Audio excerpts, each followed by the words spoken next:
नमस्कार। हमारा आज का विषय है अपने कर्मों की जिम्मेदारी लो, जिंदगी आसान से भी आसान हो जाएगी। इस विषय के तहत व्यक्ति जब ये जान जाता है वह जो भी है अपने ही कारण है, तो उसे निराशा होती ही नहीं है, बल्कि आगे से जीवन में कैसे चलना है हमेशा उसकी योजनाएं होती हैं, उसके प्रयास होते हैं। व्यक्ति खुद तय करता है अपनी ज़िंदगी में किसी को कैसा महत्व दे, कैसा ना दे, किसी को कितना बर्दाश्त करे, सहन करे या ना करे, किसी का कितना सम्मान करे, कैसे करे, क्यों ना करे।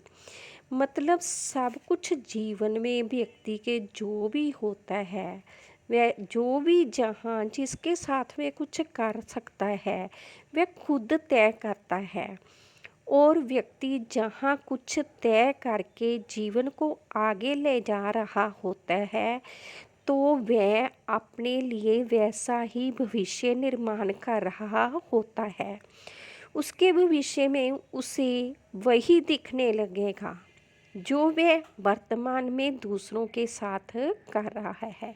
हाँ, परंतु कुदरती रूप में कम से कम ये देखने में 20 से 30 साल ज़रूर लग जाते हैं, क्योंकि 20 से 30 साल लगने का मतलब ये है कि उसके 20 से 30 साल पहले जो किए हुए कर्म हैं उसका फल उसे वर्तमान में भी मिल रहा है।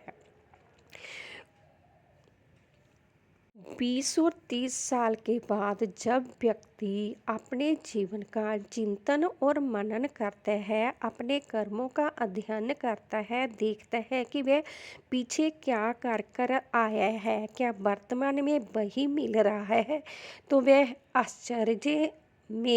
आश्चर्य में पड़ जाएगा, क्योंकि उसे सब कुछ वही मिल रहा होता है जो उसने पहले दिया होता है। हर कोई अपना देखकर उसके बारे में निर्णय ले रहा होता है, ना कि कोई उसको देखकर निर्णय ले रहा होता है। जबकि जिस व्यक्ति ने कुछ तय ही नहीं किया होता किसी के बारे में, जो सामने है सबको जब जैसा हो सका महत्व भी दिया, सम्मान भी दिया, बर्दाश्त किया, सहन किया, या जैसा हो सका समय की सुविधाओं के अनुसार, अपनी दशा दिशा के अनुसार, वातावरण के अनुसार, उसे भविष्य में जब वह अपना भविष्य देखता है तो उस वर्तमान में उसे 20-30 सालों के बाद सभी कुछ वैसे ही प्राप्त हो रहा होता है जो उसने 20-30 साल पहले दिया होता है। ऐसे ही वर्तमान में जो व्यक्ति खुद तय नहीं कर पा रहा होता, जहाँ जो वह तय कर रहा होता है उस पर पानी फेर दिया जा रहा होता है, यानी कि जिधर धरी की धराई रह जाती है, मन की मन में रह जाती है, किसी के बारे में कुछ तय किया हुआ कार्य सिरे पर ही नहीं चढ़ रहा होता, संपूर्ण ही नहीं होता, अधूरापन हर तरफ दिखाई देता है। तो वह इस कारण होता है कि व्यक्ति अपने भूतपूर्व कर्म ऐसे ही करके आया होता है, दूसरों की बनी बनाई को उसने फील किया होता है, उसमें पानी फेरा होता है, दूसरों से लापरवाही से वह विचरण करके आया होता है। जबकि अगर वर्तमान में वह कुछ भी करे, कोई रोक टोक नहीं है, हाँ, परंतु कोई आसरा और सहारा या प्रीति भी नहीं है, कोई गौर करने वाला भी नहीं है, कुछ बिगाड़ने संवारने वाला भी कोई नहीं है, तो इसका मतलब ये है कि इस व्यक्ति ने ऐसा ही दिया था, इसे किसी से कोई मतलब ही नहीं था, जो ये कर्म पहले कर कर आया है। कोई अच्छा करे बुरा करे इसे मतलब नहीं था, इसलिए ये वर्तमान में अच्छा करे या बुरा करे उससे किसी को कोई मतलब ही नहीं होगा या हो रहा होता। मतलब जो व्यक्ति अपने भूतपूर्व में या भूतकाल में दूसरों के प्रति उदासीन होकर आया है होता है, तो उसका आज ऐसा ही है कि सभी उसके प्रति उदासीन है। और अगर आज ऐसा है कि जहाँ किसी की ज़रूरत है वहाँ वह आकर खड़ा हो जाता है। जब किसी की कोई ज़रूरत नहीं, कोई पास आकर नहीं फटक रहा, जहाँ जो है हो जाना चाहिए हर हाल में वह हो रहा है, और जहाँ जो नहीं होना चाहिए वह हर हाल में उससे छुटकारा मिल रहा है, वह मुसीबत टल रही है, वह दिक्कतें परेशानियाँ दूर हो ही जाती है। तो व्यक्ति भूतपूर्व या भूतकाल में सुचेत होकर स्वीकार सब कुछ करके आया होता है जो उसे आज मिल रहा है। ऐसे ही अगर किसी व्यक्ति ने पहले धक्का ही किया है अपनी आत्मा के साथ, मन के साथ, शरीर के साथ, अपने ही नहीं बल्कि दूसरों की आत्मा, मन और शरीर के साथ, दिमाग के साथ, विचारों के साथ धक्के ही किए हैं, तो उसे वर्तमान में सिर्फ धक्का ही मिलेगा हर तरफ से। अगर उसने सिर्फ शिक्षा देने का कार्य करके ही अपने कार्य संवारने का कार्य किया है, तो उसे भी उसका भी कोई कार्य संवारने नहीं आ रहा होगा, सभी उसको शिक्षा ही देते जा रहे होंगे। मतलब व्यक्ति के पास जो है वह या तो उसके भूतकाल में किए गए परिणामों के रूप में समय उसके सामने ला रहा है, और दूसरा समय व्यक्ति को भविष्य का अच्छा निर्माण करते जाने के अच्छे मौके हर दिन देते जा रहा है, वह भी नए से नए। अगर भूतकाल में पाया हर बुरे को भी अच्छा समझ लिया जाए तो जो भी होता है वह अच्छे के लिए ही होता है, क्योंकि व्यक्ति हर समय संभला हुआ भी है और नए मौक़ों को अच्छे से संभाल भी रहा होता है। अगर व्यक्ति सोचे अपनी सोच अनुसार, मेरे अनुसार ये नहीं हुआ, वह नहीं हुआ, ऐसे निराशा करने वाले विचार उसे आते चले जाएंगे, फिर वह निराश ही हो जाएगा।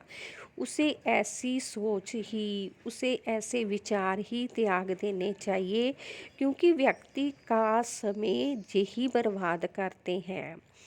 व्यक्ति का समय सब जानकारी रखता है कि व्यक्ति ने कब, कहाँ, क्या, क्यों, कैसे करना है, कब, कहाँ, क्या, क्यों नहीं करना है।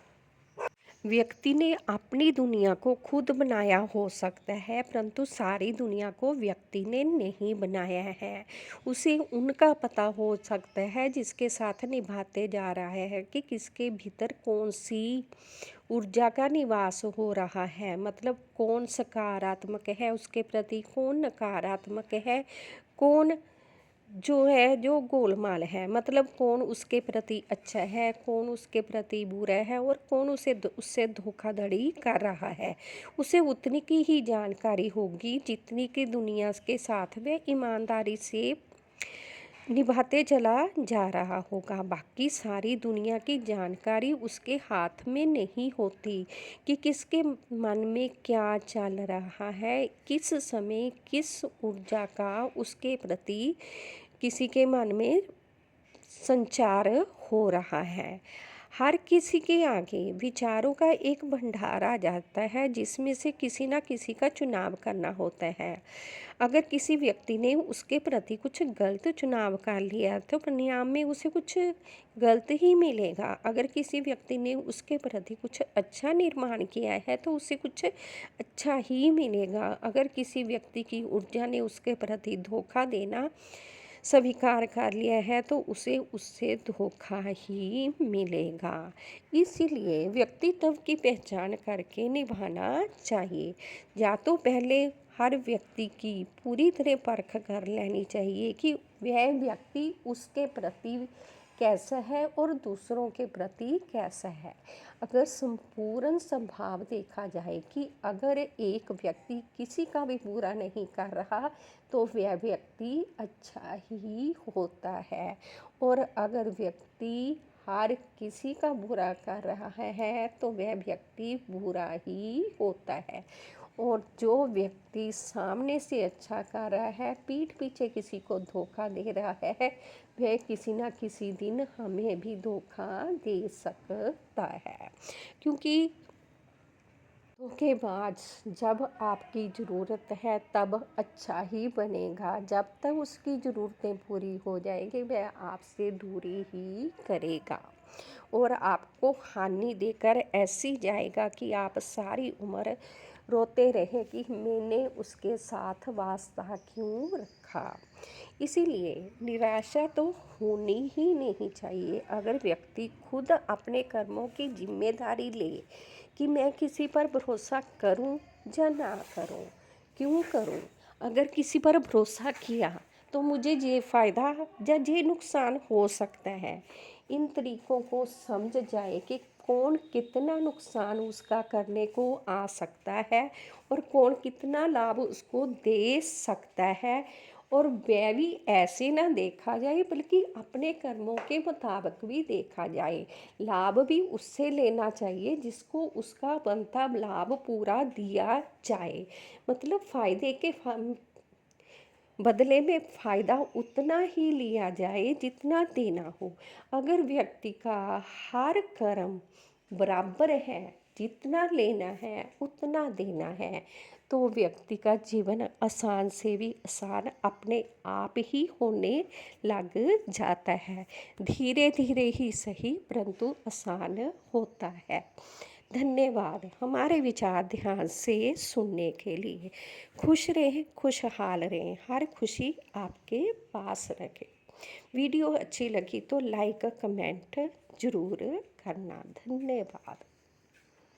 जिन कर्मों का हिसाब किताब वर्तमान में ही दुनिया ख़त्म कर देती है, वह कभी भी बाद में उनका परिणाम देखने को नहीं मिलता। परिणाम उनका ही देखने को मिलता है कुदरती रूप में 20 से 30 वर्षों तक जिनका बदले में कोई बदला परिणाम ना मिला हो।